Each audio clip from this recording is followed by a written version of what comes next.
So how do we estimate the precision of a sample-based study?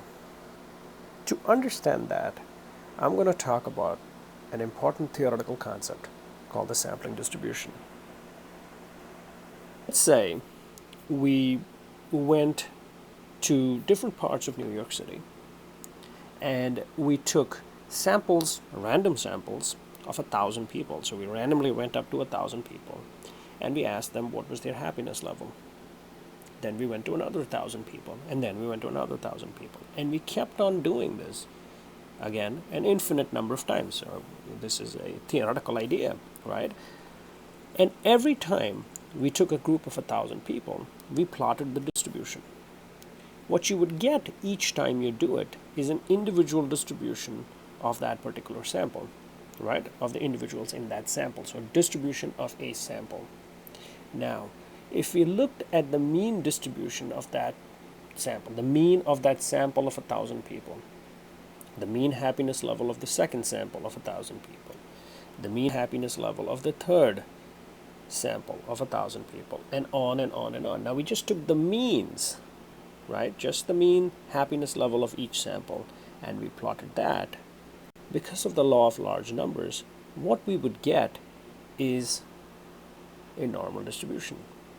This normal distribution, which is the distribution of a statistic, right? It's the distribution of the mean of a sample. Therefore, a statistic across an infinite number of samples is called the sampling distribution.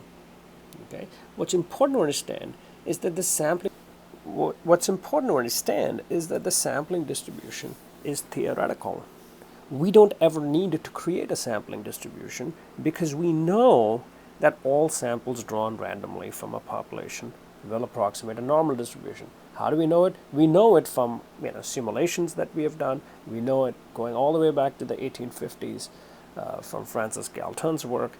We know this as a mathematical proof, which has been proved repeatedly, that if you take a set of random numbers, you draw a sample from it, you take the mean of that random number population, that random number sample, and you plot the mean, what you're going to end up with is a normal distribution, right? Now, keep in mind, this normal distribution, the sampling distribution, is something we never create. It is theoretical. We don't need to create it because we know exactly what it's going to look like. Now let's come back to our example. We did a study of 100 people in New York City and asked them their happiness numbers, their happiness levels. Now, our random sample of 100 people, right, comes from a sampling distribution, right? It has to be coming from a sampling distribution of some 100 people done an infinite number of times. But the question that we try to answer is, how representative is it? Like, where is it in that sampling distribution? Is it in the middle of it? Is it to the left of the distribution? Is it to the right of the distribution? Which is what we're trying to answer. That tells us how precise or how much can we trust our results, right? The issue, and the important issue, is that we never know whether our sample is an extreme value, primarily because all we have is the mean, the standard deviation, and the sample size of our sample. Everything else is approximated. What do I mean by that? What I mean is that when you do a study of 100 people or 2,500 people, all you have is that 100 people. You have the mean of the 100 people, the mean happiness level. You have the standard deviation of those 100 people, and you have the sample size of those 100 people. You don't have the overall population estimate. You don't have the overall sampling distribution. All that is theoretical. So what we do is we take our standard deviation, what we already have in our study, and we use it to approximate what is the standard deviation of the overall sampling distribution. This approximation gives us what is called as the sampling error. The sampling error is nothing other than the standard deviation of the sampling distribution. So just like your sample has a distribution, right? Your study will have a distribution of happiness.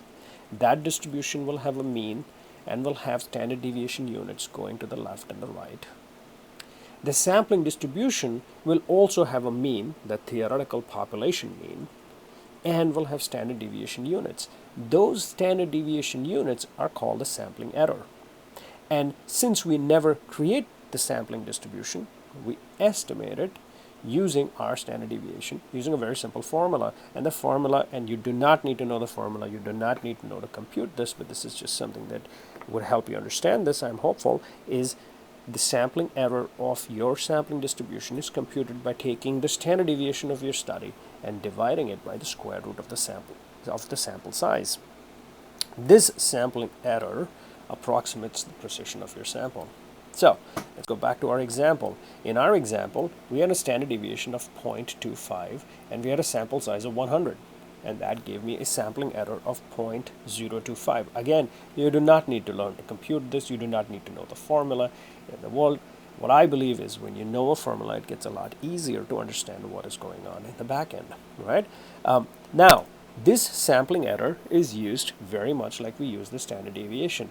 It helps us define the precision with which we in our study are approximating the overall population, right? So we did a study of 100 people with a mean of 3.74 in New York City. We asked 100 people their happiness level.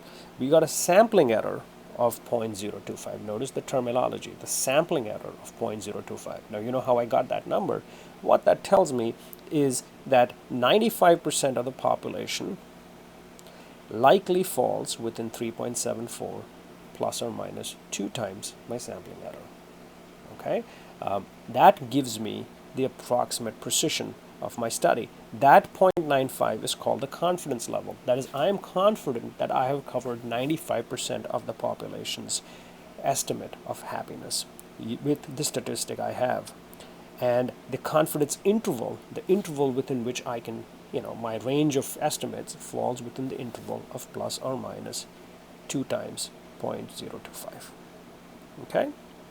This is the sampling error. Now that we understand the sampling error and how we compute the sampling error, let's look at some other examples, right? A common question that we usually face when we look at surveys or conduct surveys is how much of a sample is good enough, or is our sample good enough? Now notice in our study, we had 100 people and we got a mean of 3.75 and a standard deviation of 2.5. So dividing 2.5 by the square root of 100 gave us a standard error of 0.25. Let's say that someone says, hey, what happens if we increase the sample to 400 people? Well, quite simply, your standard error becomes 0.125, assuming you found the same mean and the same standard deviation. If you increase your sample to 1600, notice the standard error that you get is 0.0625, and you can compute these numbers. It's basic mathematics. But there's something I want you to notice here. Notice that when you increase the sample from 100 to 400, which is 4 times as much, to 1600, which is a lot more, right? It's 4 times as much as the second one. When you increase it by a factor of 16 from 100, the standard error does not go down that significantly. It goes from 0.25 to 0.125 to 0.0625. And this is a very important concept. Increasing the sample size exponentially does not result in an exponential increase in precision. In fact, there is a ceiling after which the increase in precision is just not justified by the increase in sample size. This is the reason why most polls that you see out there use a good enough sample size, one that nets reasonably precise data. And what do I mean by reasonably precise data? Data that does not have very big standard errors. So on average, when you look at most national polls in the United States and all over the world, what you will notice is that the sample sizes range between 1,000 and 1,500. In most regional polls, the samples are around 400 to 600. And this is an important thing for you to remember. So when we go back to one of the recent Quinnipiac polls on the favorability rating of the various candidates running in the Democratic and presidential nominees, what you would notice from the poll data is that the poll only had a sample of 1,563. And it also gives you the margin of error of plus or minus 2.5 percentage points. Now you know what those numbers mean, and you know why they only had 1,500 subjects or individuals in their sample.